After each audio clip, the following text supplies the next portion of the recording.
Finally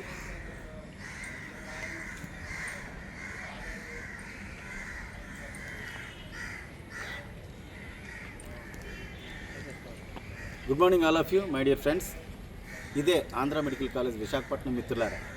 between 90 and 97లో ఇక్కడే నేను MBBS చదవడం జరిగింది మిత్రులారా. ఎంబీబీఎస్లో ప్రధానమైనటువంటి సబ్జెక్ట్స్లో ఒకటైనటువంటి ఫార్మకాలజీలో మెడలిస్ట్ నేను.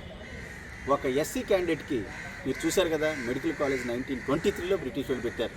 ఈనాటికి 100 సంవత్సరాలు అయింది మిత్రులారా. నాకు తప్ప నాకు తెలిసి అండర్ గ్రాడ్యుయేషన్లో ఎంబీబీఎస్లో ఎవరికి మెడల్ అనేది రాలేదు మిత్రులారా. నాకే వచ్చింది ఈనాటికి. నెక్స్ట్ మరొక ప్రధానమైనటువంటి సబ్జెక్టు పెథాలజీ అంటారు. అందులో కూడా గోల్డ్ మెడల్ ఎగ్జామ్కి నేను ఎప్పిరాను, బాగా రాశాను. కానీ కులం కారణంగా మరి ఇవ్వలేదు. నేను అలాగే ఫీల్ అవుతూ ఉన్నాను. మొదట ఏదో ఇచ్చారు. ఇక ఫైనల్ ఇయర్ ఎగ్జామ్లో జనరల్ మెడిసిన్ మెయిన్ సబ్జెక్ట్ అనమాట మెడిసిన్కి. అందులో మెడల్ ఎగ్జామ్ రాయడం జరిగింది మిత్రులారా. ఈ 2 ఎగ్జామ్స్లో కూడా సాగదీసి 1 నెల 2 నెలల పాటు ఎవరికి ఇవ్వాలో చెప్పకుండా సస్పెన్స్లో కన్ఫ్యూజన్లో వేరే వాళ్ళకి ఇచ్చేశారు మిత్రులారా. నేనేం బాధపడలేదు.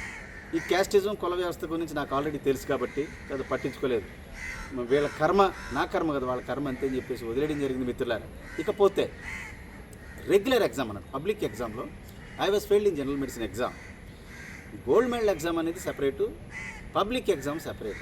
గోల్డ్ మెడల్ ఎగ్జామ్ రాయడం అంటే చిన్న ఇష్యూ కాదు మిత్రులారా, అదొక మహాభాషణ అనమాట. అది రాసినప్పుడు జనరల్ ఎగ్జామ్ పబ్లిక్ ఎగ్జామ్ అనేది జస్ట్ డ్రాప్లెట్. అటువంటి ఎగ్జామ్లో ఐ వాజ్ ఫెయిల్డ్. నిజంగా మీరు చెప్తే నమ్మరు. ఆ ఫెయిల్ చేసినటువంటి ప్రొఫెసర్ని మరి కాలర పట్టుకుని మరి చపాతీ పిండి పిసికినట్టు పిసికేయడం జరిగింది మిత్రులారా. నాకు అప్పుడు అనిపించింది ఈ కాలేజీలో పేరుకే మెడికల్ కాలేజ్ తప్ప దారుణమైనటువంటి కులం క్యాస్టిజం అనమాట. ఒకే కులం వాళ్ళు ఫ్రెండ్స్, వాళ్ళే కలిసి తిరుగుతారు, వాళ్ళే షేర్ చేసుకుంటారు. పేరుకే హైయర్ ఎడ్యుకేషన్ ఇన్స్టిట్యూట్ డాక్టర్లు అని చెప్తాం, కానీ అంత ఉట్టిది బొసా బూతు మిత్రులారా. నాకు అప్పుడు అనిపించింది ఈ సమాజానికి వైద్యం చేసేటటువంటి డాక్టర్లు చాలామంది ఉన్నారు. కులం అనేటటువంటి జబ్బు ఈ సమాజానికి సైకలాజికల్ అదేంటంటే ట్రీట్మెంట్ లేనటువంటి జబ్బు కింద మారిపోయింది. కాబట్టి దీనికి ట్రీట్మెంట్ చేసేటటువంటి వ్యక్తిని అలాంటి ఒకటి కావాలని మరి ఎంబీబీఎస్ పాస్ అయిన తర్వాత వదిలేసి స్టూడెంట్గా ఉన్నప్పటి నుంచే నిరంతరం పోరాటం అనుకోండి. ఇక మానేసిన తర్వాత ఇక ఇంటెన్సిఫైడ్ ఫైట్ అనమాట. అప్పుడే డిసైడ్ చేసి దీనిపై పోరాటం చేస్తూ ఉన్నాను మిత్రులారా. ఇక్కడ విశేషం ఏంటంటే ఇక్కడ మాకు రెగ్యులర్గా పాఠాలు చెప్పేటటువంటి ప్రొఫెసర్లే థియరీ ప్రాక్టికల్ ఎగ్జామ్స్ దిద్ది పాస్ చేసేవారు. అంటే ఇక్కడ అతను ఎదురుకుండా మంచి షర్ట్ వేసుకున్న, ఇన్షర్ట్ చేసుకుని కొంచెం హడావిడిగా కనిపించిన ఫెయిల్ చేసేవారు. కొంతమంది ఎస్సీ క్యాండిడేట్లు అయితే ఈ పుష్కరాలు గోదావరి పుష్కరాలకు వచ్చి మరొక పుష్కరాలకి నెక్స్ట్ పుష్కరాలకి వెళ్ళేవారు. పుష్కరం బ్యాచా అని జోక్ చేస్తూ ఉండేవారు మిత్రులారా.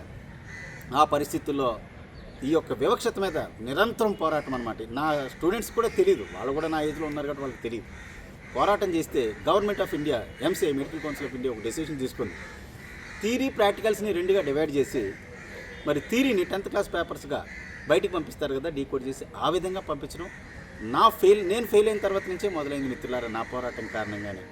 నెక్స్ట్ 6 monthsలో సప్లిమెంటరీ ఎగ్జామ్లో పాస్ అయ్యి ఇక ఫర్దర్గా మెడిసిన్ చదివి కూడా ఉపయోగం లేదు, డబ్బులు దండుకోవడానికి తప్ప ఈ డిగ్రీ ఎందుకు పనికిరాదు, సమాజానికి కానీ ప్రజలకు కానీ ఉపయోగం ఏమీ లేదు.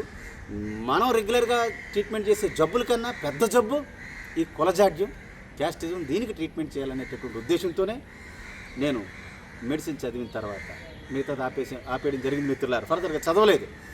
ఇక 1923లో పెట్టారు, 100 సంవత్సరాలు ఇది బ్రిటిష్ వాళ్ళు పెట్టారు.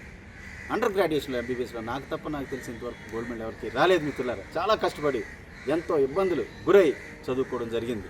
మీకు అందరికీ తెలియాలనేటటువంటి ఉద్దేశంతోనే ఈ వీడియో మీ ముందు ఉంచుతా ఉన్నాను మిత్రులారా. Thank you all. Doctor Ratnakar, national president ఫర్ రాక్స్ అండ్ మాల్ మహానా.